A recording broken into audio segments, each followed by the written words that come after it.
Voilà, mes amis, on reprend notre cours de l'Ikouté Moharam avec notre cher et grand ami Eliaou Bokhara. Et on commence aujourd'hui la Torah Yud, pour ceux qui sont intéressés à revoir la Torah par eux-mêmes. La Torah Yud, c'est-à-dire la Torah 10, dans le deuxième tome du l'Ikouté Moharam. Donc, on va procéder comme d'habitude. Je lis quelques phrases, parce qu'évidemment, c'est une Torah que, là, à mon avis, on va la faire au moins sur 2 ou 3 cours, et puis après, il y en a une autre dans un autre endroit qui complète ce que l'on commence aujourd'hui et qu'on va encore une fois faire sur 2 ou 3 cours. Et je vais lire, traduire, expliquer un minimum, et puis après, on se lance véritablement dans l'étude profonde du texte avec Eliaou. Donc, juste une introduction d'abord, parce que Rabbi Nachman va expliquer pourquoi les gens sont loin d'Hachem. Alors évidemment, apparemment, question stupide, les gens sont loin d'Hachem parce qu'ils veulent le plaisir, ils veulent le fric, ils veulent pas que le bon Dieu leur monte sur la tête. Ça, c'est la réponse première et idiote. Et comme on va maintenant lire ce que Rabbi Nachman nous explique, sa force, sa grandeur, c'est que lui remonte toujours à la source des choses. Évidemment que les gens ne veulent pas Dieu parce que c'est plus facile de vivre libéré de toute soumission spirituelle et de profiter de la vie autant que l'on peut. Mais ça, c'est, on pourrait dire, la conséquence. Mais quelle est la cause réelle? Pourquoi l'homme, finalement, en arrive-t-il, consciemment ou non, à s'écarter de la source, finalement, créatrice qui est le maître du monde? Alors, regardons ce qu'il dit. Qu'est-ce qui amène les gens à s'éloigner d'Hachem? Et pourquoi ceux qui sont éloignés ne font rien pour se rapprocher? Ce qu'on appelle la teshuva, revenir. Parce qu'évidemment, chacun d'entre nous a des moments où il est plus proche, plus loin. Mais si on est quelqu'un d'authentique, quand on se sent loin, eh ben, on essaye de revenir, de se rapprocher. On pourrait donner l'exemple comme une relation entre deux amis ou dans le couple, etc. Il y a des moments où on est plus proche, des moments où on est plus loin. Mais si on tient vraiment à préserver l'amitié entre deux amis, quand on sent qu'on s'est un petit peu froissé, disputé, bon, ben, on revient parce que l'amitié est au-dessus de tout. Donc, c'est la question qu'il demande. Pourquoi il y en a qui s'éloignent et pourquoi ceux qui sont loin ne reviennent pas? Il explique. Chaque mot, il faut savoir dans l'Ikouté Moharam, chaque mot est d'une importance extrême. Rabbi Nachman lui-même a expliqué dans d'autres endroits qu'il réfléchissait des fois des heures et des heures pour savoir quel mot il allait utiliser. Et donc, je traduis. La raison première profonde, c'est parce que les hommes n'ont pas de yishuva da'at, c'est-à-dire que leur da'at, je vais expliquer ce que c'est le da'at, leur da'at n'est pas miyushav, leur da'at n'est pas construit, n'est pas installé, traduction littérale, mais ça veut dire n'est pas construit. Qu'est-ce que c'est le da'at? Comme on le sait, il y a 3 formes d'intelligence dans l'homme. La chokhma, la bina et le da'at. Rabbi Nachman n'a pas dit parce que l'homme n'a pas de yishuva chokhma, de yishuva bina, il a dit yishuva da'at. Le da'at n'est pas construit. Or, qu'est-ce que c'est le da'at? Encore une fois, j'explique à un premier niveau parce que j'attends avec impatience la discussion, l'étude avec Eliaou, mais pour l'instant, je suis obligé de traduire à un minimum de compréhension. Le da'at est une forme d'intelligence qui crée un lien avec quelque chose qui est différent et loin de moi. La première fois qu'on voit le mot da'at dans la Torah, c'est l'union, l'unité entre l'homme et la femme. Comme il est dit, Vayeda Adam et Trava Ishto. Adam bon, la traduction française est nulle, mais il a eu le da'at par rapport à sa femme. Or, comme on le sait, la femme est appelée Ezer Kenegdo. Elle est une aide contre moi. C'est parce que justement elle est contre que d'une certaine manière elle est une aide, puisqu'elle m'oblige finalement à aller chercher au plus profond de moi-même des forces cachées qui vont permettre l'unité entre 2 choses différentes. Donc, qu'est-ce que c'est le da'at? Rabbi Nachman l'explique même dans d'autres textes, c'est la capacité de s'unir à quelque chose qui est différent. Et donc, c'est la raison pour laquelle il explique ici que les hommes s'éloignent de Dieu ou ne veulent pas revenir vers lui, parce que dans son essence première, est véritable et authentique, à la différence de toutes les religions mensongères, y compris la religion juive, qui nous parlent du bon Dieu, d'accord? Il est gentil, il est mignon, il est dans ma poche, etc., etc. Le seul et unique vrai juif authentique qui a expliqué ce que c'était Dieu, c'était le roi David. Il a dit, Shiviti Hashem le negdi tamid. J'accepte un Dieu qui est tout le temps contre moi. Voilà ce que dit David, les negdi tamid. Ça veut dire que le vrai Dieu, c'est tout sauf le bon Dieu. Il n'est pas là pour me caresser les pieds. Il n'est pas là pour me faire des caresses. Il est là pour m'obliger à devenir un homme. Et donc, il me rentre dedans. Ça, c'est le vrai Dieu. Donc, pourquoi tout le monde s'enfuit vers la laïcité ou vers les religions? Parce que la laïcité et les religions ont le même point commun, d'accord? Ça veut dire on te caresse. La laïcité, elle te caresse avec l'argent et les plaisirs. La religion te caresse avec une invention d'un faux Dieu qui n'existe pas, le gentil bon Dieu. Le roi David a reconnu que Dieu était une force qui s'oppose à moi pour m'obliger à devenir un homme. Et ça, c'est le da'at. C'est-à-dire la capacité de se lier à quelque chose qui est différent. Encore une phrase et on passe la parole. Je vais poser une question et on passe la parole à Eliaou. Ve'eina miyishuv atzmam. L'homme ne veut pas le da'at. L'homme veut jouir. Jouir spirituellement ou jouir matériellement. Et donc, c'est pour ça qu'il ne veut pas le da'at. Il ne veut pas s'unir avec la différence. Ve'aikar, le'ishtadel le'yashev atzmo etel. Or, l'homme n'a été créé, dit Rabbi Nachman, que pour atteindre le da'at, pour accepter de vivre avec quelque chose qui lui rentre dedans. Et l'homme doit se poser la question, qu'est-ce que je gagne de toute cette vie que je recherche en m'éloignant d'Hachem, le plaisir, la facilité, le confort? Qu'est-ce que je gagne de ça? Qu'est-ce que je retire de ça? Encore une phrase et j'ai fini le premier chapitre et on s'arrête pour aujourd'hui de lire. En ta'avot anichnasot lagouf, que ce soit tous les plaisirs qui font plaisir au corps, en ta'avot shechutz lagouf, ou bien les plaisirs qui ne sont pas des plaisirs corporels comme le kavod, ça veut dire la gloire, la reconnaissance, être connu, etc. C'est aussi une forme de plaisir. Asbevadai yashuvel Hashem. Si l'homme se pose la question, mais qu'est-ce que m'apporte la gloire? Qu'est-ce que m'apporte l'argent? Qu'est-ce que m'apporte le plaisir? Si l'homme se pose vraiment cette question-là, alors il reviendra vers Hachem. Mais l'homme ne veut pas se poser cette question-là, parce que qui est celui qui peut gagner de l'argent et qui va refuser d'en gagner? Qui est celui qui peut avoir tous les plaisirs de ce monde et qui va refuser de se faire plaisir? L'homme a envie de jouir. Et donc, comme il a envie de jouir, c'est pour ça qu'il s'éloigne d'Hachem, parce que Hachem va à l'encontre de l'homme. On s'arrête aujourd'hui pour le texte et je pose ma première question et je laisse la parole à Eliaou.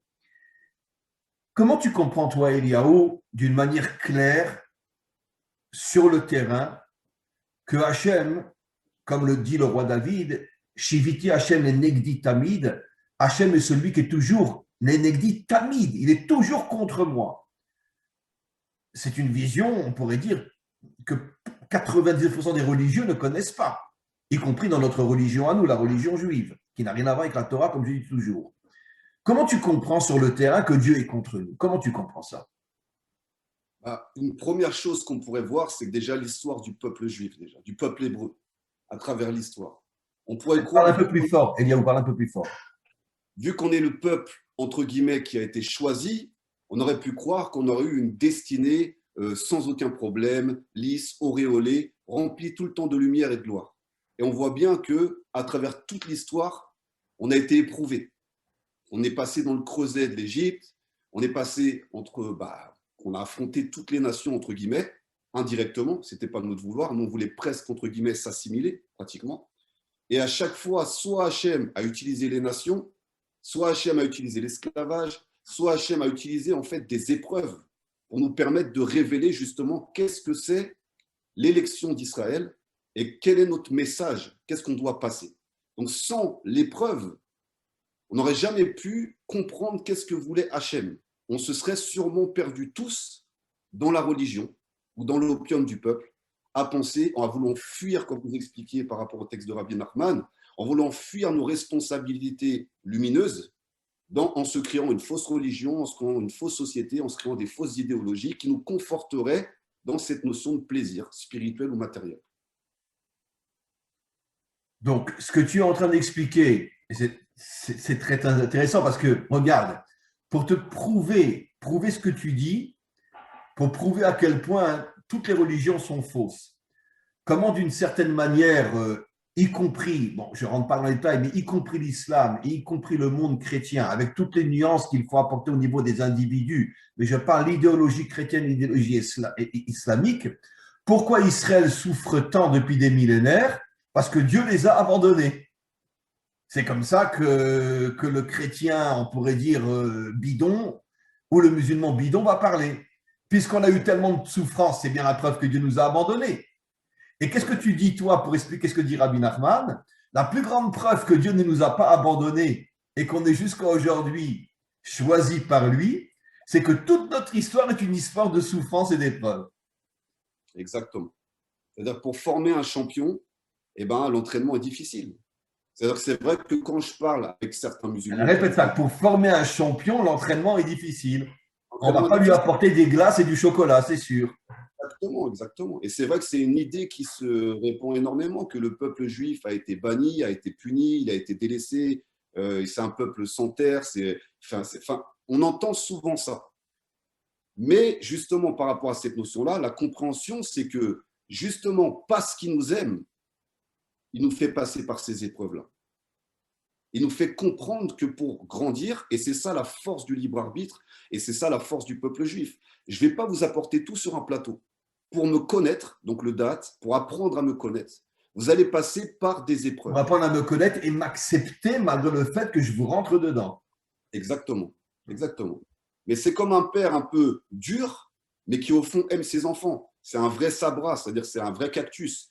Il va piquer, il va pousser, il va bousculer un petit peu, mais parce qu'il sait que le monde est dur, qu'il va falloir des forces énormes pour l'affronter, et il va permettre à ses enfants de grandir d'une manière droite, déjà, et comme ses enfants ne sont pas des êtres parfaits, comme le peuple d'Israël n'est pas un peuple parfait, bah forcément, des fois, on a été tordu, des fois, on est tombé dans plusieurs domaines, et il a fallu, justement, pour réparer ces choses-là, et pour revenir sur la route, et pour se renforcer, eh ben, qu'on répare nos erreurs. Ce qui fait partie de… Donc finalement, ce qui est arrivé finalement à toutes les grandes et puissantes civilisations qui ont disparu, c'est parce que quand elles ont atteint le sommet de leur réussite, elles ont sombré dans la débauche, dans la facilité, et c'est comme ça qu'elles ont disparu. Exactement. Mais en plus, c'est ça, personne ne les a corrigées. C'est-à-dire que moi, je le dis personnellement par rapport à ma propre vie personnelle. J'ai des fois plus rencontré Hachem dans mes erreurs que dans les choses bien que j'ai faites. Et là, j'ai vu qu'Hachem, il était là. Et ça m'a même remonté, même si c'était une erreur, j'ai vu tout de suite que ça peut être que d'Hachem. Comment il me renvoie le boomerang sur une erreur que j'ai pu commettre, je vois tout de suite que c'est la main d'Hachem qui me l'envoie. Donc ça, c'est la preuve de l'amour pour son peuple et pour la création, parce qu'il n'y a pas que le peuple hébreu qui a été choisi, la création a été choisie. Nous, on est là pour élever tout ça. Mais la création… C'est pas que nous on est un ustensile pour réparer l'humanité tout entière. Exactement. Mais justement, s'il ne nous aimait pas, et c'est ce qu'il a fait, donc au Nachash, le Nachash lui a dit, je te tourne le dos. En gros, prends tout ce que tu veux dans ce monde. Non, il lui a dit, tu mangeras de la poussière de la terre, c'est-à-dire que ta nourriture, elle est à portée de ta bouche. C'est ce qu'expliquent nos maîtres. Ça veut dire que la plus grande malédiction qu'a eu le serpent, c'est qu'il n'a besoin de faire aucun effort pour avoir de quoi manger. Il ouvre la bouche et il mange la poussière de la terre. C'est la plus grande malédiction qui existe. D'où la religion, d'où toutes les idéologies que vous parliez tout à l'heure. C'est-à-dire, c'est justement la manifestation du serpent qui n'a plus accès à la source et qui essaie de se créer des paradis illusoires pour retrouver, entre guillemets, ce contact avec la source, parce qu'il l'a perdu. Et donc, il crée toute forme de piège pour qu'on tombe aussi avec lui dedans, pour essayer de se rapprocher d'une fausse source illusoire, d'où la tour de Babel, d'où tout ce qui a été fait dans l'histoire pour nous détourner de la source. Donc, ce qui veut dire que finalement, le plus grand cadeau qu'Hachem a fait au peuple juif, c'est qu'il ne l'a jamais laissé disparaître. Comment ? À chaque fois qu'on était sur le point de disparaître, nous tombe sur la tête une catastrophe qui nous réveille. Exactement, exactement. Et j'irais même plus loin. Ce qui se passe aujourd'hui avec le peuple ishmaélite, on voit bien que l'endroit le plus sacré du peuple hébreu, c'est le Beth Amikdash. D'accord? Là où ils ont construit la mosquée. Exactement. Donc, eux, ils sont là, peut-être inconsciemment, ils ne se rendent peut-être pas compte, mais comme gardiens, tant qu'on n'aura pas atteint le niveau assez élevé pour que d'eux-mêmes, ils nous donnent les clés. C'est-à-dire qu'en gros, ils sont là pour nous dire indirectement, donc Ishmaël, vous l'avez bien expliqué dans le cours que vous avez fait avec Claude Njoya, que vous avez fait il n'y a pas longtemps, ils sont là vraiment pour essayer de renforcer et de révéler l'essentiel, l'essence du peuple hébreu, c'est-à-dire ce qu'on était. Et comme on est passé à travers l'exil, on a été récupéré des étincelles un peu partout, mais aussi on a pris des scories avec nous. Donc j'ai l'impression que inconsciemment, ils sont là pour déjà élever notre esprit guerrier. D'accord? Vous devez être des combattants. Vous devez combattre. En même temps, l'esprit occidental que vous avez eu, il va falloir vous en nettoyer. L'esprit oriental aussi, on va devoir s'en nettoyer. Et on va devoir retrouver l'esprit essentiel. L'identité juive authentique, qui Exactement. a pratiquement complètement disparu aujourd'hui de notre peuple. Exactement. Exactement.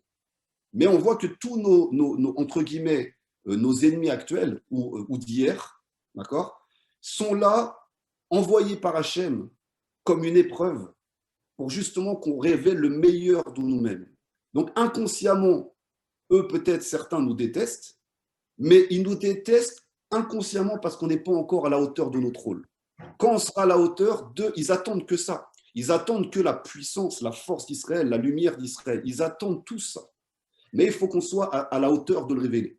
Alors, tu sais, pour confirmer tout ce que tu dis, il y a Rabbi Shimon Bar Yochai qui dit, et dans le Zohar, et c'est rapporté par Rashi, Alachaï, c'est une loi, Esav sonnet et Yaakov. Esav haï Yaakov. Les commentaires posent une question, ils disent, mais c'est pourtant Esav qui a donné le nom Israël à Yaakov.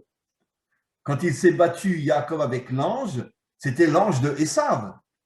Ça veut dire que comment c'est possible qu'il haït Yaakov alors que c'est lui-même qui va reconnaître la grandeur de Yaakov en l'appelant Israël? Nos maîtres répondent exactement ce que tu dis. La différence entre le nom Yaakov et Israël, pourquoi Esav haït Yaakov? Parce que Yaakov, c'est le juif de l'exil. Ça veut dire que c'est le juif qui baisse la tête, c'est le juif religieux qui va à la synagogue et le chrétien va à l'église.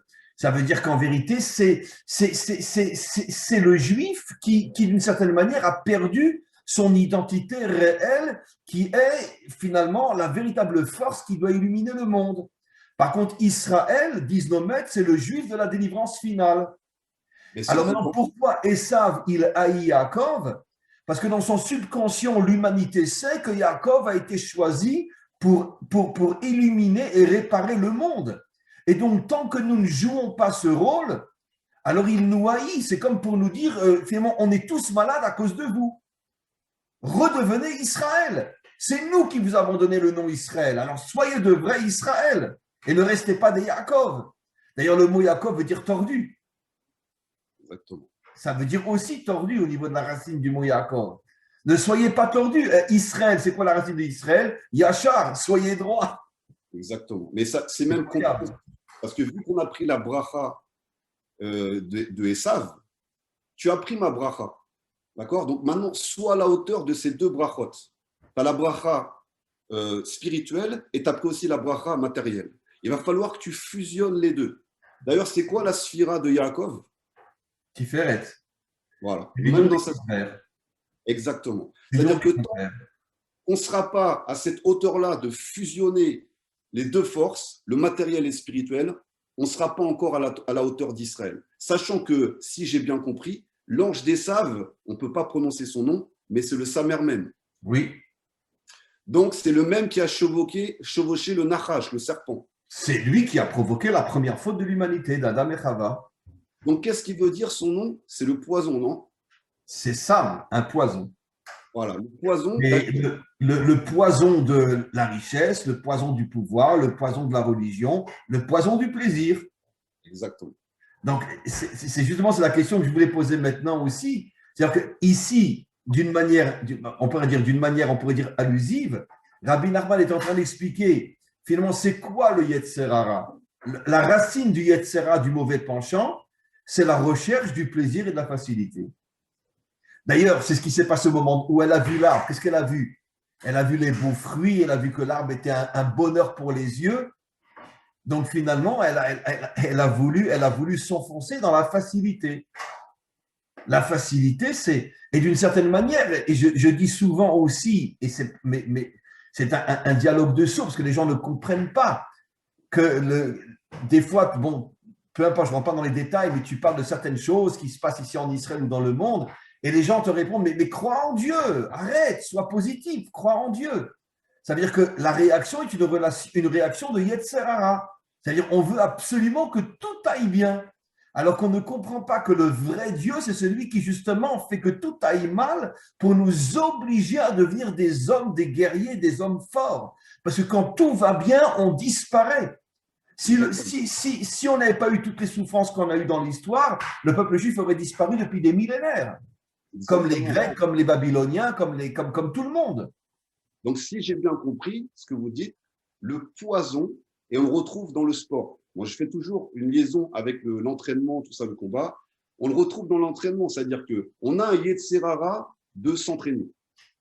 Et on est bien à rester à rien faire, à manger n'importe quoi, avoir une mauvaise hygiène de vie, mais c'est un poison. Tout doucement, tu es en train de t'affaiblir, tu es en train de te rendre malade, tu es en train de te rendre plus faible. Et sur du long terme, tu es en train de préparer ta mort. Par contre, la difficulté sur le moment de faire un entraînement, de s'entraîner, combat le poison. Et du coup, là, on ressent après l'effort un vrai bien-être. Donc, en fait, c'est exactement la même notion que le Olam Haba, le monde futur. Le vrai bien-être, qui est un bien-être intérieur, comme on va le voir dans la suite du texte. Le Olam Haba, il se gagne avec des efforts. Bien sûr. Sinon, on ne rentre pas.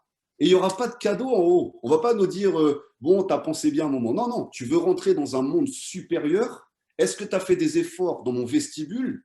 Est-ce que tu as fait des efforts sur le ring en bas pour être à la hauteur de rentrer dans un monde plus élevé? Mais ça viendra que par des efforts. Bien sûr. Dans tous les domaines.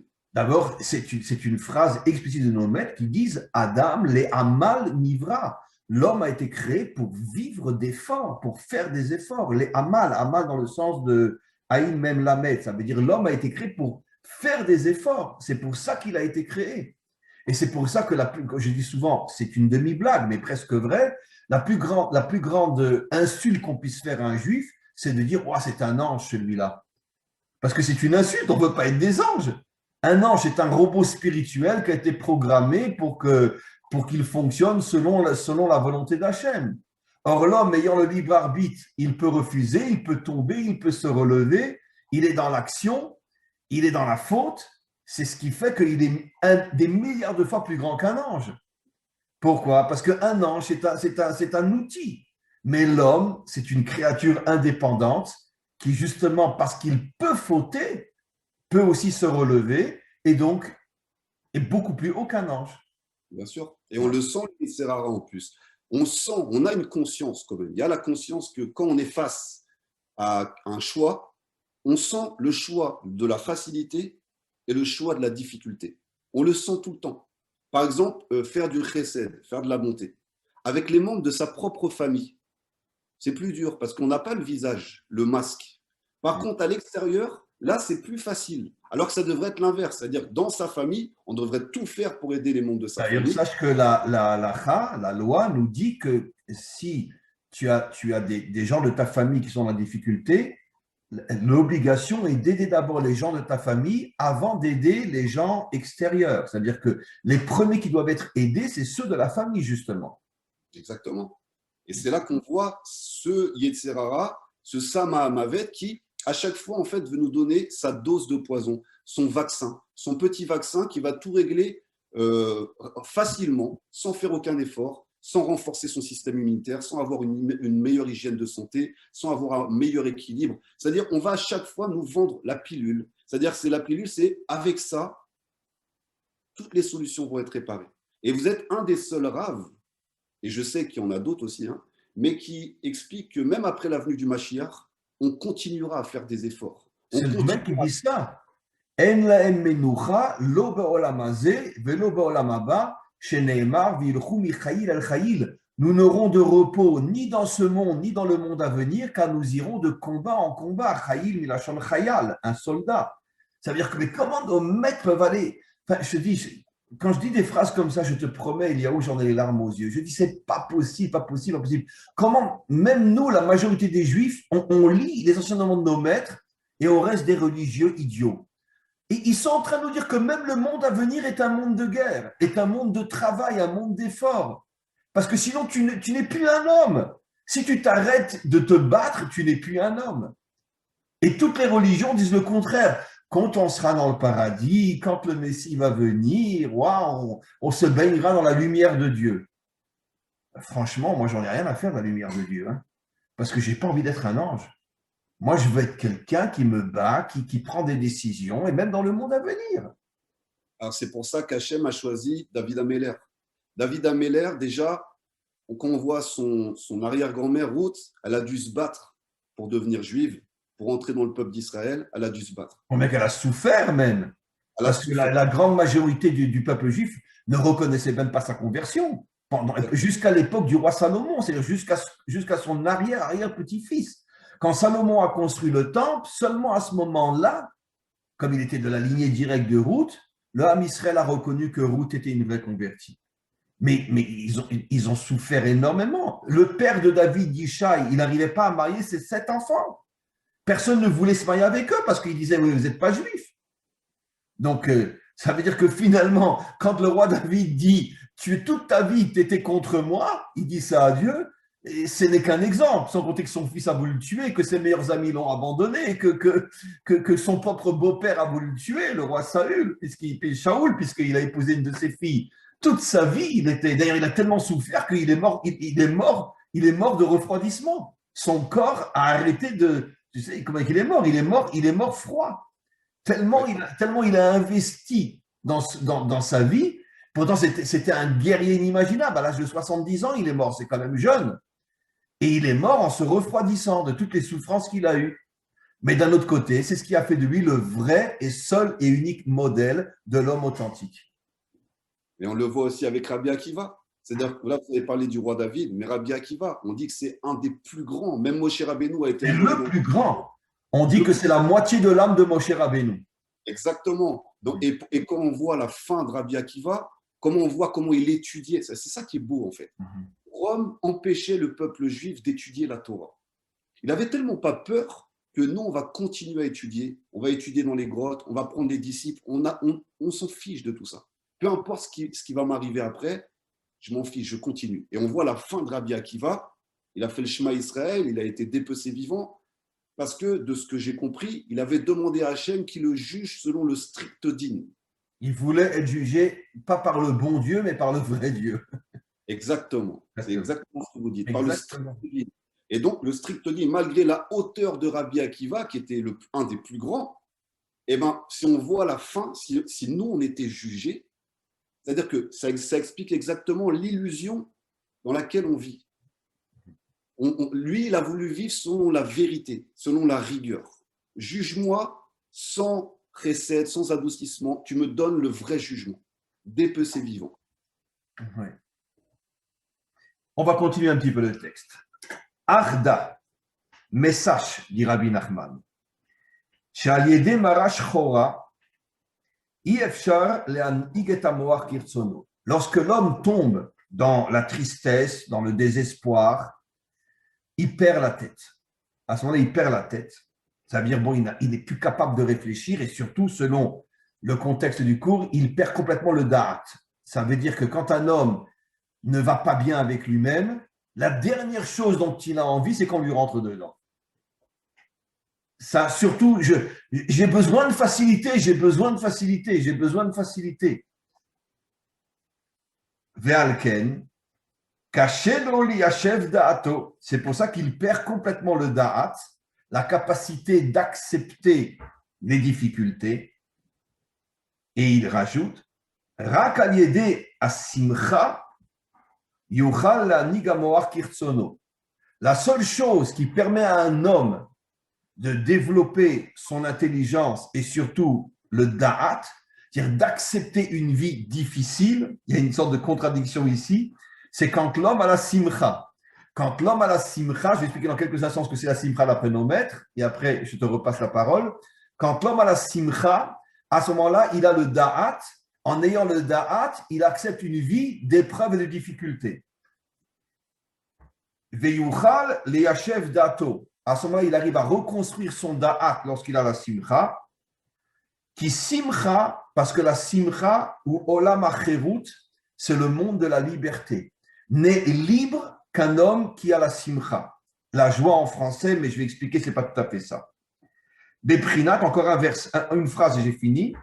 Qui besimcha tetseu, comme nous ont dit les prophètes, que la délivrance finale se fera par le mérite de la simcha.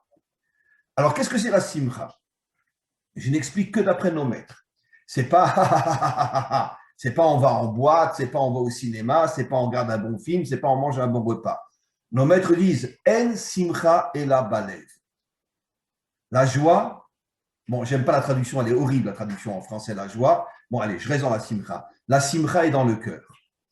Et nos maîtres expliquent ce que ça veut dire. Le cœur, c'est la source de la vie, d'accord? Puisque la vie vient du cœur. Et en simcha ela balev, la simcha ne se trouve que dans le cœur. Ça veut dire que tu as un sentiment dans ton cœur, dans la racine, dans la source de ta vie, que tout ce qui t'arrive, tu l'acceptes, tu le comprends, parce que tu comprends que la source, on pourrait dire l'essence d'une vie authentique, c'est ça la simcha, c'est justement de traverser les épreuves et de ne pas fuir les épreuves, de ne pas fuir les difficultés. Donc, encore une fois, la simcha, d'après nos maîtres, n'a rien à voir avec on danse dans une boîte ou on mange un super repas. Ça s'appelle plutôt le tzrok en hébreu, tzrok, le rire. Mais la simcha, c'est un sentiment profond, intérieur, qui me fait comprendre ce qu'est une vie authentique. Et automatiquement, je comprends que si je n'ai pas de difficultés dans ma vie, je n'ai pas de vie authentique et je n'ai pas de simcha. Voilà. Alors, ça explique peut-être pourquoi les prophètes ne pouvaient prophétiser que quand ils étaient avec de la simcha. Bravo. Ils demandaient à ce qu'on vienne de jouer de la musique devant eux pour se mettre à prophétiser. Ils demandaient, comme tu dis. Tous les prophètes, avant de se mettre à prophétiser, ils avaient bon, c'est idiot, mais ils avaient une sorte d'orchestre qui les suivait. Ils s'asseyaient et bon, ils jouaient de la musique, mais j'imagine de la musique exaltante. Et à ce moment-là, la prophétie rentrait en lui, il se mettait à prophétiser. D'ailleurs, c'est ça le secret du nigoun chez les chassidim, le nigoun, les beaux chants chassidiques, etc.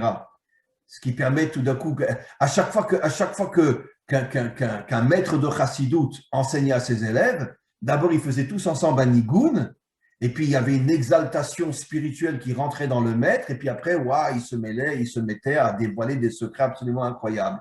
Une forme de prophétie. Donc, en gros, si j'ai bien compris, la simcha réelle et authentique permet de voir à travers les obstacles, donc permet de prophétiser. C'est-à-dire qu'elle nous enlève la barrière de l'obstacle, la barrière de la matière, et elle nous permet de voir clair, donc le Ruach HaKodesh avec un plus haut niveau, à travers la lumière de l'univers sans aucun obstacle. Ça, c'est une simcha authentique. Peu importe ce qui m'arrive, je sais que derrière, je sers Hachem. Que je tombe pas. Je sais que tout ce qui m'arrive à Kol Tova est pour mon bien. Donc, je sais que derrière, j'ai un bon entraîneur. Il veut que mon bien, peu importe ce qu'il m'envoie. Donc, j'ai une simcha profonde de savoir que même les coups durs, même les épreuves, même les bons moments, peu importe ce qui se passe, derrière, c'est Hachem qui m'envoie une épreuve. Comment moi, je vais la relever? Quel choix je vais faire? Et même si je tombe pas dans les pièges du Sama Amavet, du poison, qui veut montrer en moi que je suis quelqu'un de mauvais, de négatif, de pas bon, qui n'est pas à la hauteur de servir le Créateur. La simcha, justement, je veux rebondir sur ce que tu dis maintenant à la fin, parce que d'après ce que tu dis et d'après ce que Rabbi Nachman dit, puisque 90%, et à mon avis beaucoup plus, des êtres humains ne veulent pas le da'at, ça veut dire veulent une vie facile, une vie cool, où ils essayent d'éviter le maximum des choses qui vont à l'encontre de leur choix. Et Rabbi Nachman dit celui qui n'a pas de da'at est dans la mara shchora. Ça veut dire quoi? Ça veut dire qu'intérieurement, ça, il ne le montre pas. Parce qu'il a du fric, il est dans sa belle voiture, il a sa copine à côté, la belle maison, le beau sourire. Mais Rabbi Nachman ici nous révèle un secret absolument incroyable. Celui qui cherche la facilité, dans son intériorité, il ressent une tristesse inimaginable. Puisque seulement l'homme qui accepte la vie telle que Dieu veut nous la faire vivre, seulement celui-là a une simcha intérieure. C'est la malédiction du Nachash. Alors justement, c'est ça la malédiction du Nachash. Hachem lui donne tout et c'est ça la malédiction. Mais ce que je voudrais comprendre, c'est donc celui qui n'a pas de da'at, puisque justement, supposons quelqu'un qui est riche, qui a réussi dans la vie, etc. Prenons l'exemple d'un petit serpent. Il a la Rolls Royce, il a la belle fille, il a la belle maison, il a l'argent, il a tout. Ok, très bien. Or, Rabbi Nachman dit, mais dans son fond intérieur, il ressent un désespoir, une tristesse inimaginable. Parce que plus tu as la facilité extérieure, plus tu as le mal de vivre intérieur. Ça, je voudrais que tu m'expliques. Pourquoi? Mais s'il a tout, s'il jouit de la vie, alors pourquoi au fond de lui-même, il ne le montre pas, il le cache. Mais pourquoi au fond de lui-même, il a ce désespoir? Je voudrais juste rajouter une chose. Bon, il y a des hauts et des bas, mais on sait que parmi ceux qui se suicident le plus, c'est les acteurs hollywoodiens, etc. C'est incroyable, ils ont tout, ils ont la renommée, ils ont l'argent, pourquoi vous vous suicidez? Ça semble confirmer ce qu'il dit, que plus tu vis dans une vie facile, et plus tu ressens une douleur, un mal intérieur. Ça, je voudrais que tu m'expliques. Pourquoi? Si j'ai tout facile, pourquoi je souffre intérieurement? Pourquoi? Alors, je vais essayer d'expliquer de 2 ou 3 façons différentes. Déjà, on sait qu'il y a une écorce, d'accord, ce qu'on appelle les clipotes, la clipa. Donc, c'est comme si la personne, elle va manger le fruit, mais elle mange en fait que la peau d'orange, qui est hyper amère. Et elle pense que le fruit, c'est la peau d'orange. Donc, en fait, elle va courir après Je t'arrête, je veux que tu m'expliques pourquoi la Rolls, la belle villa, des millions en banque et la belle fille, pourquoi c'est les Corses? Mais au contraire, ça me fait plaisir tout ça. Pourquoi c'est les Corses? C'est une écorce si tu te sers de ces moyens juste pour ton ego et pour ton désir personnel. Maintenant, si tu te Parce sers qu'il n'y de a la pas de Rolls vérité, il n'y a pas d'authenticité là-dedans. Ça veut dire qu'en vérité, c'est que de l'hypocrisie. en général, c'est quand même les forces du mal qui, en fait, veulent te corrompre. C'est comme un chef mafieux qui te dit, écoute, tu travailles pour moi, ok, Tu auras des millions. Tu auras des millions, mais maintenant, tu m'appartiens. Tu n'es plus libre. Donc, c'est ce qui fait le Samamavet. Je te propose la matière, dépourvue de toute spiritualité, parce qu'il y a aussi la matière spirituelle, on est d'accord. Je te propose une matière dépourvue de toute spiritualité, mais en échange, tu me donnes le plus important, ta vie, ton âme. Donc, c'est la même chose. On dit, les gens ont donné leur âme au diable. C'est un truc qu'on entend souvent. Mais c'est une réalité. Les artistes ou les comédiens qui ont signé des chèques à des millions, ils savent qu'ils appartiennent à l'industrie. Ils sont plus libres. Ils n'ont plus la force d'être vraiment des artistes. À l'inverse, Bob Marley, comme vous parliez avec Claude, j'adore aussi, il n'a pas signé.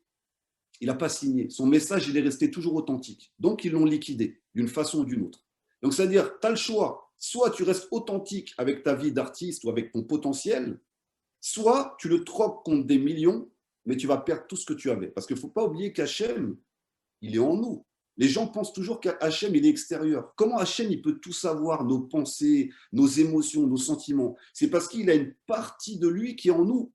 On a l'impression qu'il est extérieur. Il est à l'intérieur de nous-mêmes. Il y a une parcelle de lui qui est là, qui ressent. L'âme est une partie du divin, d'une certaine manière. Voilà. Donc, une lumière du divin. Donc, il ressent ce qu'on ressent, il pense ce qu'on pense, puisqu'il est intégré en nous. Mais cette partie-là, malheureusement, on peut l'étouffer, on peut la troquer. Alors, ce que tu veux dire, c'est qu'en vérité, que l'être essentiel, il est dans son intériorité. Et quand je vis dans l'extériorité, même si je suis un débauché, un idolâtre, etc., mais puisque je suis un être humain, automatiquement, je m'éloigne de mon essence de vie réelle et je souffre. Exactement. C'est-à-dire que plus je rentre dans le plaisir extérieur et plus je sens un manque, un vide en moi absolument incroyable. Je vais rajouter quand même une nuance, parce qu'il y a un danger quand même de rentrer dans le monde religieux. Moi, je pense que s'il y a la matière aujourd'hui, Si on est capable de créer des fusées, des voitures, on peut aimer les voitures, on peut aimer une belle maison. Mais à quoi ça va te servir? Qu'est-ce que tu vas en faire? Soit tu vas le prendre pour ton intérêt personnel, soit cette voiture puissante, tu vas faire des mitzvot puissantes et rapides. Cette belle maison, qu'est-ce que tu vas en faire? Est-ce qu'il y aura la shrina? Est-ce qu'il y aura la présence divine dans cette Pour belle construire maison? une belle famille, pour inviter des pauvres, constamment pour faire des cours de Torah. Voilà. On n'est pas contre l'abondance. Et c'est vrai que ça, c'est quelque chose qui a tout C'est le temps important ce été. que tu dis. On n'est pas contre l'abondance, on est contre l'utilisation superficielle de l'abondance. Exactement, exactement. Parce que, et c'est ce on a toujours dénoncé le peuple juif, les juifs et l'argent, tout ça. Le clergé nous laissait gérer l'argent à l'époque du Moyen-Âge, tout ça. Parce que pour Rabbi Nachman, l'argent vient d'un niveau très, très, très élevé. C'est une énergie très puissante. Maintenant, quand tu la reçois, comment tu l'utilises? Est-ce que tu vas l'utiliser comme la poussière du serpent et t'en nourrir en te détachant d'Hachem? Ou est-ce que tu vas, avec la matière, parce que si on est là, c'est parce qu'on doit élever la matière, est-ce qu'on va fêter un beau Shabbat? On va élever le Shabbat. On va aider, avec l'abondance qu'on a, aider des gens à sortir de la précarité. Est-ce qu'on va faire des mitzvot à la hauteur? Est-ce qu'on va réussir à renverser? Parce que, je suis désolé, si on veut renverser dans ce monde les tyrans, il faudra aussi qu'on joue avec cette énergie. L'énergie matérielle ne leur appartient pas. Et c'est ça la bracha Non, de au départ, Yaakov. l'énergie matérielle appartient aux vrais croyants. Et bien sûr, ça ne leur appartient pas. C'est pour ça que Yaakov a pris la bracha des sables. On est capable de prendre la matière et le spirituel. On va unir les deux et on va montrer qu'avec ça, on est capable de servir le maître du monde. Eux, ils feront la tour de Babel. Nous, on servira dans le temple. Absolument. Absolument. Donc, on pourrait peut-être même rajouter que plus un homme sent un vide intérieur, et plus il va se créer un monde superficiel de réussite extérieure pour essayer de cacher justement son mal intérieur. Et exactement ça, il va s'enfuir dans l'extériorité. Et c'est exactement. Comme on s'enfuit vers le bon Dieu. C'est exactement ça. Et c'est ce qu'on vit aujourd'hui. C'est-à-dire qu'aujourd'hui, j'écoutais le cours sur les trusts que vous avez fait, mais c'est exactement ça. Ils sont en train de créer un monde virtuel, transhumain, où ils veulent faire fusionner l'homme avec la machine, donc enlever l'âme de l'homme et qui fusionne complètement avec la matière. Donc, ils sont en train de faire la même fusion que nous, on devrait faire, c'est-à-dire amener le spirituel et la matière devant le Créateur. Ils le font, mais avec la force du Nachash. Et ils veulent nous emmener dans un monde. Alors aujourd'hui, si on parle de ça, comme vous le dites, on parle de complotisme, tout ça. Mais pas du tout, c'est une réalité. Aujourd'hui, toutes les élites, si on tend un peu l'oreille, même les grands de ce monde en parlent, on va vers l'intelligence artificielle, on va vers le transhumanisme, et on va vers une fusion avec la machine. On avait vu dans le film Matrix, ils avaient un petit peu expliqué, d'ailleurs c'est un film qui a été influencé par des Mekoubalim, par des kabbalistes, qui expliquait justement que le monde dans lequel on vit n'est qu'une illusion. En fait, l'être humain, on lui a mis une puce dans le cerveau et qui lui projette une réalité virtuelle. Et il n'est même plus conscient de la réalité réelle. Il vit constamment dans le virtuel et justement, il faut qu'il rentre dans la matrice. C'est pour ça que la Torah nous dit, vous ne suivrez pas ni vos yeux ni votre cœur. Parce que quand un homme suit ses yeux et son cœur, comme tu l'as très très bien dit, il rentre dans un monde complètement illusoire, complètement virtuel. Artificielle, une matrice virtuelle qui le déconnecte. C'est-à-dire là, au départ, on en avait déjà parlé, mais ils ont pris le corps, ils ont pris le cerveau. Maintenant, ils veulent prendre l'âme. Ils ont essayé avec les religions et ils ont en partie réussi, mais ils veulent prendre l'ensemble maintenant. Et pour ça, il va falloir programmer par les yeux, parce qu'on sait que les yeux sont les reflets de l'âme. Donc, qu'est-ce qu'on met sur les reflets de l'âme? On met des écrans et on conditionne régulièrement l'être humain depuis son enfance à perdre son âme et avoir un reflet qui est complètement virtuel et qui est complètement faux. Et pour pouvoir sortir de la matrice, il va falloir qu'il y ait des éléments qui sont à l'intérieur se révoltent, comme Moshe en Égypte, qui comprend tout ce système-là et que dans l'intérieur de ce système, comme vous le faites, Ravdinovitch, pour moi, vous êtes aussi une des personnes qui est dans la matrice parce que vous utilisez Internet. Et avec l'outil d'Internet, vous êtes en train de diffuser la Torah partout dans le monde. Vous n'êtes pas le seul Rav à le faire, mais vous êtes un des premiers Rav, en tout cas, à l'avoir fait. Et grâce à ça, vous êtes en train indirectement de libérer des esclaves. libérer des esclaves au niveau de leur âme, au niveau de leurs habitudes, au niveau de leurs pulsions. Et c'est une force qui est énorme. C'est-à-dire que vous êtes en train d'utiliser l'outil pour libérer toutes ces âmes prisonnières en Égypte. Et bravo. Pour conclure, donc, sur le terrain, en quelques mots, comment un homme authentique doit vivre? Il doit constamment se remettre en question. Mais sans la Torah, il est perdu. Sans la vraie Torah, il est perdu. Parce qu'il va commencer à se créer des illusions de l'imagination, donc d'Imayon, le démon. Il va commencer à avoir des pensées qui vont le détourner de la vérité. Il va finir par suivre ses yeux et son cœur. La Torah est d'influence divine. Elle a été faite par le divin. Elle dépasse la matière, elle dépasse l'univers. Et l'homme, aujourd'hui, avec son date, essaye de comprendre le message divin. Donc, le peuple juif est, comme vous le dites, un laboratoire. Donc, observez le peuple juif, ce qui est en train de se passer, ce qui est en train de se passer aussi actuellement en Israël. Là où il y a la plus grande lumière, il y a aussi la plus grande obscurité. Donc, il va falloir commencer déjà à se tourner vers la Torah, à essayer de la comprendre, mais faire attention de ne pas tomber dans la religion. Et la nuance, elle est tout le temps très fine. C'est ça, mais le grand problème, c'est que dans toutes les religions, y compris dans la nôtre, la grande majorité des enseignants sont des religieux et non des maîtres qui transmettent la Torah. Parce qu'on est toujours dans les tentes. Yaakov, on a dû le faire sortir de la tente, il a dû combattre, il a dû affronter Esav, il a dû partir chez Lavan, il a dû partir en Occident, il a dû comprendre comment la manipulation, la stratégie, la démocratie, comment tout ça le manipule. Il a dû vaincre tout ça. Et c'est à l'intérieur, donc on revient au départ du texte, Hachem nous éprouve, il nous confronte aux idoles, il nous confronte aux forces, il nous confronte à la nature, il nous confronte à d'autres mauvais penchants. Mais tout ça est à l'intérieur de nous. Le premier combat est personnel. Parce que si on veut affronter le monde et changer le monde, alors qu'on n'a pas changé déjà soi-même, on n'a pas réussi à souder sa famille, on n'a pas réussi à souder sa communauté, son peuple, comment affronter ce qui nous attend? Donc le premier combat, il est personnel, il est intérieur, il faut commencer à se poser les vraies questions et poser les vraies questions à la source de toutes les sources, sans intermédiaire. Lui poser la question à lui, je suis qui? Qui suis-je? Tu sais que, pour conclure, Eliaou, nos maîtres disent dans le Talmud qu'un jour viendra où le plus grand ami de l'homme sera son mauvais penchant. Quand l'homme comprendra que grâce au mauvais penchant, on parle des hommes qui ont combattu le mauvais penchant, qu'ils ont combattu, ils sont arrivés à le vaincre, ils comprendront que finalement le plus gros cadeau qu'Hachem leur avait fait, c'était le mauvais penchant pour faire des hommes. Ceux qui ont réussi. C'est ce qu'on voit avec Yehuda. Yehuda est constamment, donc la tribu de Yehuda, vous l'avez bien expliqué dans un cours il y a longtemps, c'est un ancien cours, que Yehuda, il a une nature chaude, alors que Yosef a une nature froide. J'ai adoré ce cours-là. Ouais. Parce que ça explique bien ça, c'est-à-dire qu'il y a des hommes avec un tempérament sanguin. Yosef est Ashkenaz et Yehuda est Sfarad. Mais non, mais c'est pas de moi. Rashi dit clairement à la fin du prophète Obadiah que la tribu de Yehuda a été exilée en Sfarad. On est d'accord. Donc, c'est bien ce que ça veut dire. Et Yosef, les 10 tribus ont été exilées dans le monde ashkénaze.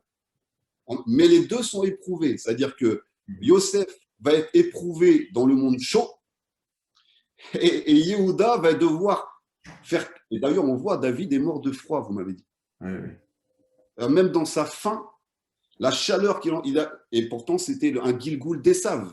Donc, c'était un sanguin. Il était sanguin. Oui, il partait au jour. C'était un combattant. Les Lévi'im sont pareils. Les Lévi'im, c'est des combattants aussi. Quand on regarde l'histoire des Lévi'im sur Shrem, Shimon et Lévi, quand on les met les deux ensemble, ils sont très dangereux. C'est des sanguins. Et beaucoup de commentaires disent que c'est la raison pour laquelle Dieu a choisi la tribu de Lévi pour être, entre parenthèses, le représentant de Dieu, parce que Hachem ne voulait pas que ce soit des religieux qui le représentent. Il voulait des soldats, de vrais combattants. Exactement. Voilà. Exactement. Mais qui comprend ça aujourd'hui? Les Lévi'im, c'est les curés de Dieu. Non, c'était justement la tribu la plus féroce. C'est Dieu les choisit, eux, pour bien faire comprendre à l'homme que si tu n'es pas un homme qui est enraciné dans la réalité, tu ne seras jamais le représentant de Dieu. On est d'accord, et c'est la même chose pour Benjamin. Benjamin, c'est un loup agressif, c'est une tribu agressive. Elle rentre, elle fait des raids. Ils font des raids, Benjamin. Bien sûr. Absolument. Ils rentrent comme des loups, ils sont stratégiques comme des loups. Chaque tribu a sa stratégie, a sa force. Aujourd'hui, on pense qu'on a 2 tribus officielles. Vous êtes en train de faire ressurgir les 10 tribus parce que vous faites quand même des cours avec l'Afrique, vous dites avec les Tziganes, vous faites des cours avec énormément de gens qui sont en train de se réveiller à travers le monde. Il y a un réveil inimaginable dans le monde aujourd'hui. Le réveil des 10 tribus. Moi, pour moi, quand je vois le cours, c'est les 10 tribus qui sont en train de se réveiller et qui sont en train d'avoir un appel vers Israël, d'avoir un appel vers la Torah. Bien sûr, les 10 tribus ont disparu, mais sont en train de se réveiller à travers les nations. Exactement. Vous parlez des Tziganes, vous avez un quoi avec les Tziganes. J'ai toujours pressenti que les Tziganes et les gens du voyage avaient un lien très très fort avec Israël. Mais le cours que je vais mettre la semaine prochaine sur le site que j'ai fait, le premier cours que j'ai fait avec les Tziganes, celui qui est, bon, c'est un espagnol et il est traduit dans le cours, il explique que l'origine des Tziganes et des Gitans, c'est une tribu juive perdue. C'est sûr. Il explique clairement avec des preuves et tout.